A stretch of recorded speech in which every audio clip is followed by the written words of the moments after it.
Athens کی ایک شام، سورج ڈوب رہا ہے، ہوا میں عجیب سا سکوت ہے۔ ایک بوڑھا آدمی قید خانے میں بیٹھا ہے، اس کے سامنے زہر کا پیالہ رکھا ہے۔ وہ جانتا ہے یہ اس کی آخری شام ہے۔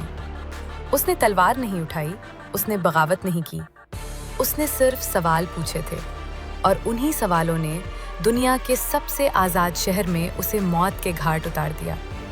اس کا نام تھا سقراط، وہ شخص جس نے انسان کو سوچنا سکھایا اور اسی جرم میں جان دے دی۔ آج کی ویڈیو میں ہم جانیں گے سقراط کون تھا، وہ لوگوں کو کیوں ناراض کرتا تھا، اس کے سوال اتنے خطرناک کیوں تھے، اور وہ لمحہ کیسا تھا جب اس نے زہر کا پیالہ اٹھایا۔ یہ صرف ایک فلسفی کی کہانی نہیں، یہ ایک ضمیر کی جنگ کی کہانی ہے۔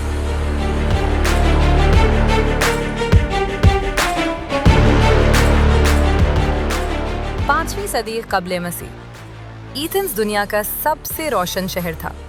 یہاں جمہوریت تھی، یہاں لوگ بول سکتے تھے، یہاں بحث ہوتی تھی، یہاں سوال کرنے کی آزادی تھی۔ لیکن مسئلہ یہ تھا، لوگ سمجھتے تھے وہ سب کچھ جانتے ہیں، اور تب ایک شخص اٹھا جس نے کہا، تم کچھ نہیں جانتے، اور یہی تمہاری سب سے بڑی کمزوری ہے۔ یہ جملہ سقراط کو مشہور بھی کرے گا اور خطرناک بھی۔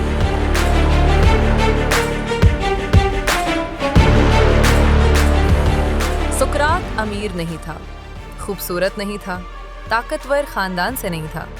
اس کا باپ پتھر تراشتا تھا، ماں بچوں کی پیدائش میں مدد کرتی تھی، مگر سقراط خیالات کو جنم دیتا تھا۔ وہ گھنٹوں بیٹھ کر سوچتا رہتا، انسان اچھا کیسے بنتا ہے، انصاف کیا ہے، نیکی کیا ہے، سچ کیا ہے؟ اور پھر وہ یہ سوال لے کر نکلتا، بازاروں میں، چوراہوں میں، سیاست دانوں کے سامنے۔ سقراط لیکچر نہیں دیتا تھا، وہ بس پوچھتا تھا، تم کہتے ہو تم بہادر ہو، بہادری کیا ہے؟ تم کہتے ہو تم ایماندار ہو، ایمانداری کیا ہے؟ تم کہتے ہو تم عقل مند ہو، عقل کیا ہے؟ لوگ پہلے مسکراتے، پھر الجھتے، اور آخر میں خاموش ہو جاتے، کیونکہ سقراط ان کی باتوں کو انہی کے خلاف استعمال کرتا تھا۔ یہ تھا سقراطک میتھڈ، سوالوں کا ہتھیار۔ یہ ذلیل کرنے کا طریقہ نہیں تھا، یہ جگانے کا طریقہ تھا۔ مگر طاقتور لوگ جاگنا نہیں چاہتے تھے۔ سقراط صرف سوال کرنے والا نہیں تھا، وہ ایک بہادر سپاہی بھی تھا۔ اس نے جنگ میں سردی جھیلی، بھوک جھیلی، موت کو قریب سے دیکھا، پھر بھی وہ نہیں ٹوٹا۔ وہ جنگ میں بھی سوچتا تھا، اور امن میں بھی سوال کرتا تھا۔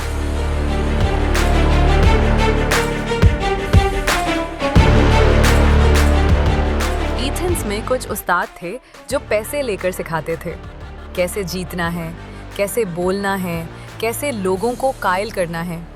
سقراط نے کہا، یہ سچ نہیں بیچتے، یہ فریب بیچتے ہیں۔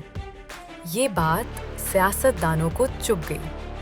سقراط نے کچھ نہیں لکھا، مگر اس کے شاگردوں نے سب کچھ بدل دیا۔ افلاطون نے اس کے سوال لکھے، افلاطون نے ارسطو کو سکھایا، ارسطو نے یورپ کو سوچنا سکھایا۔ ایک آدمی نے پوری دنیا کا دماغ بدل دیا۔ سقراط پر کہا گیا، نوجوان بگاڑتا ہے، دیوتاؤں کو نہیں مانتا، ریاست کے خلاف ذہن بناتا ہے۔ لیکن اصل الزام یہ تھا، یہ سوال کرنا سکھاتا ہے، اور اقتدار سوال سے ڈرتا ہے۔ 399 قبل مسیح سقراط عدالت میں کھڑا ہے۔ جج کہتے ہیں، یا خاموش ہو جاؤ، یا شہر چھوڑ دو، یا مر جاؤ۔ سقراط کہتا ہے، میں سچ بولنا نہیں چھوڑ سکتا۔ وہ مجرم ٹھہرا، سزا موت۔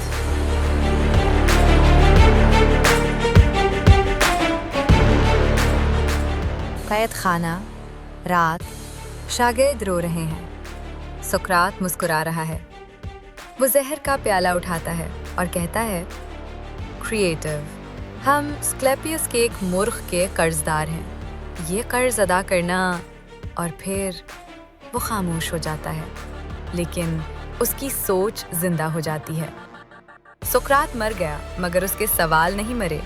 آج بھی جب تم پوچھتے ہو، یہ ٹھیک ہے یا غلط، یہ سچ ہے یا فریب، میں کون ہوں، تو تم سقراط کی آواز سن رہے ہوتے ہو، وہ آدمی جس کے پاس نہ تخت تھا، نہ فوج تھی، نہ دولت تھی، مگر پھر بھی وہ دنیا کو بدل گیا، کیونکہ اس کے پاس تھا سوال، اور سوال ہمیشہ طاقتور سے زیادہ طاقتور ہوتا ہے۔